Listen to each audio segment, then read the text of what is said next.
Right, welcome back. In today's video we are going to be discussing an entry-level precision rifle. I haven't priced this out for us. I'll probably have it in the thumbnail somehow, just because we have quite a wide audience spread over the whole globe essentially, and it is difficult for me to sort of price things in one currency. But basically what I'm going to do for you guys today is I'm going to give you a breakdown of the rifle you see behind me. By the way, have a look at this. I figured out how to actually foam the bullet in flight. The other day I sort of faked it with green screen and a cordless drill, but today I actually foamed the bullet in flight. Here we go.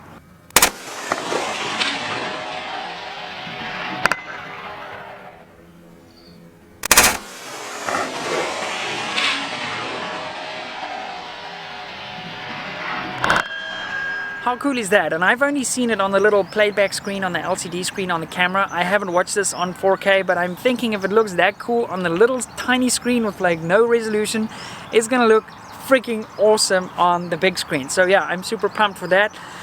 Also a little bit more news for those of you guys that follow me on Instagram would have seen we put together a little teaser clip for you guys with a cinematographer, a proper trained cinematographer, and he's going to be helping us out on the channel over the next coming months. So I'm super excited to see how that goes. Anyway, without further ado, I'm going to roll the intro and we're going to grab the rifle behind me and I'll take you guys sort of through what I would build if I was on a limited budget and I really wanted to get into the precision rifle sport without feeling like I'm buying unnecessary stuff. So I'm going to take you guys through this whole build. This is a private shooting range, so 100% safe to handle rifles and things here if you are new to the channel or you're the YouTube monetization person. And yeah, just to prove the video. By the way guys, if you're watching the videos and you're tired of the ads, you can join YouTube Premium, and that basically cuts out all the ads, but we have to roll the ads. Unfortunately, I can't decide where they are, but it's part of YouTube, and coming out like this costs us money and it costs time. I think we're 40 rounds downrange for just making this little video. So yeah, let's go.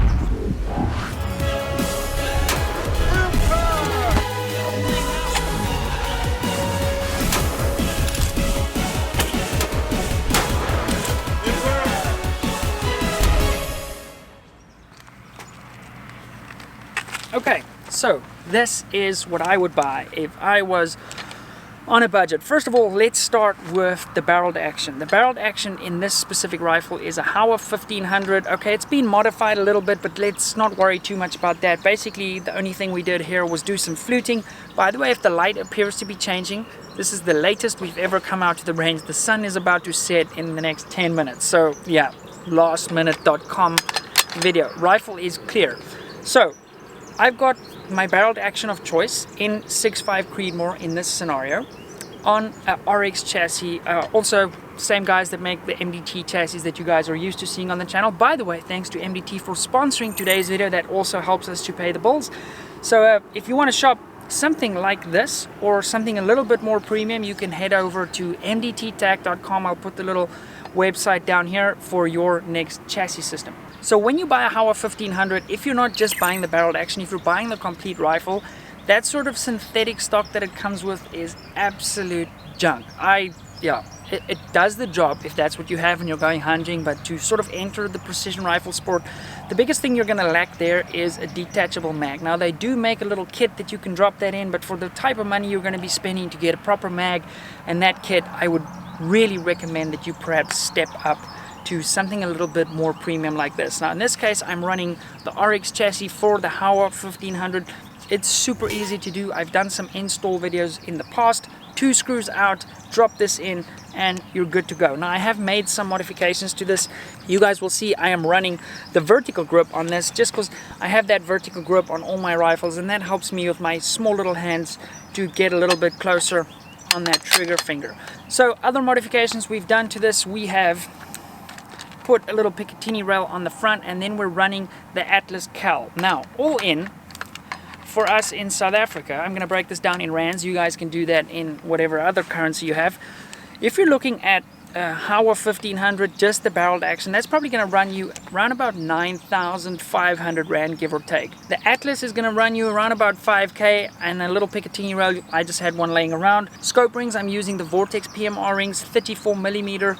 And then on top I've got the Strike Eagle. Now I think this is going to be my optic of choice if I was super limited for budget and I wanted to get something decent that I knew would last you know, I wouldn't outgrow the scope. So the reason I've gone on this one specifically for this build is I have a Diamondback Tactical, and I do think you will outgrow the Diamondback Tactical and you might feel limited. Whereas this, you get the locking turrets, all sort of other cool bells and whistles that's built in. You've got the throw lever, which is a really nice to have, not a need to have. And I do think that sets you up pretty well. So also running a 20 MOA Picatinny rail on that, just get whatever you can, but make sure it is a quality one. You don't want to skim too much on that. And then because it's a 6.5 Creed, I'm just running one of our little Raptor muzzle brakes. Lots of guys have been asking where you can get these. We have a small shipment heading to the US, which should be there by the time this video airs maybe, or just after that. So I'm going to link Impact Pro Shop USA down below too. So all in, I would say, okay, so Strike Eagle in South Africa is around about 18,999 Rand.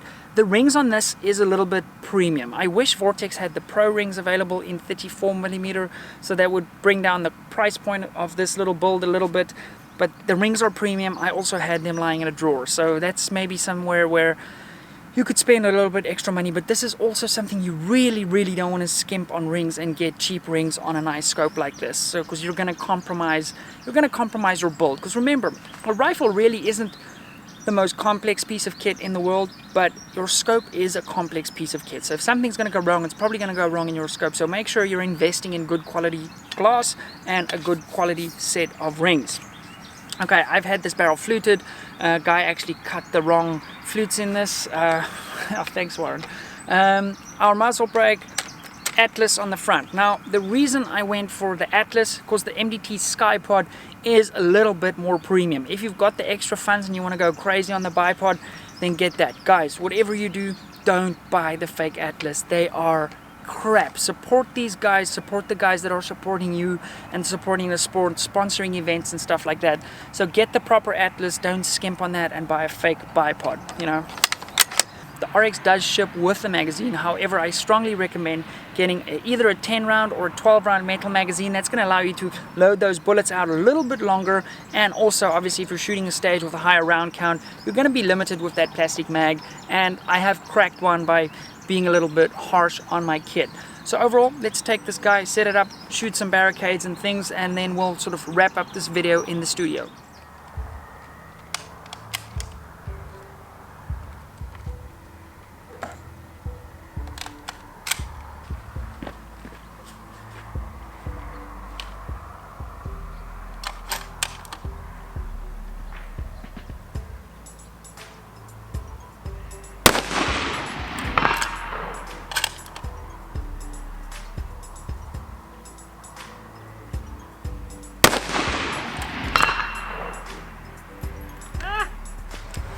Okay, so let's fix this first of all. I've made this sort of weird rock pile thing at the back with the rifle. Not really the video I wanted to make, I'm gonna be dead honest with you guys. Second time I've come out to the range this week and I had another shooter here.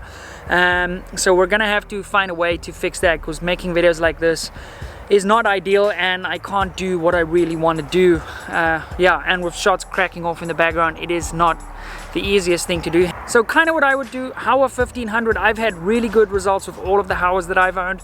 I've had some friends have really bad experience with Remingtons. So be careful or take that under advisement when picking up a Remington 700 as your barrel action of choice. In fact, in South Africa, we've started calling them Lemingtons. So MDT XRS could be one step up if you're not sort of sold on the chassis vibe and you want more sort of a traditional stock.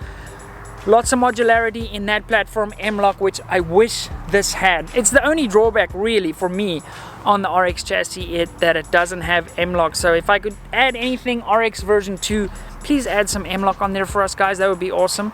Guys, really, once again, not ideally the video I wanted to make, but we have to at some point just make videos. As I said, second time that I've come out to the range and had another shooter here, and yeah, it's difficult to make videos in that scenario, so it's a little bit frustrating for me too. Anyway, I want to thank you very much for watching. If you haven't subscribed already, you can do that down here.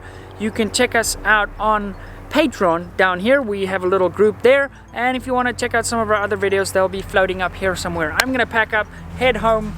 I'm definitely having a beer this evening. I will see you guys in the next one. Bye.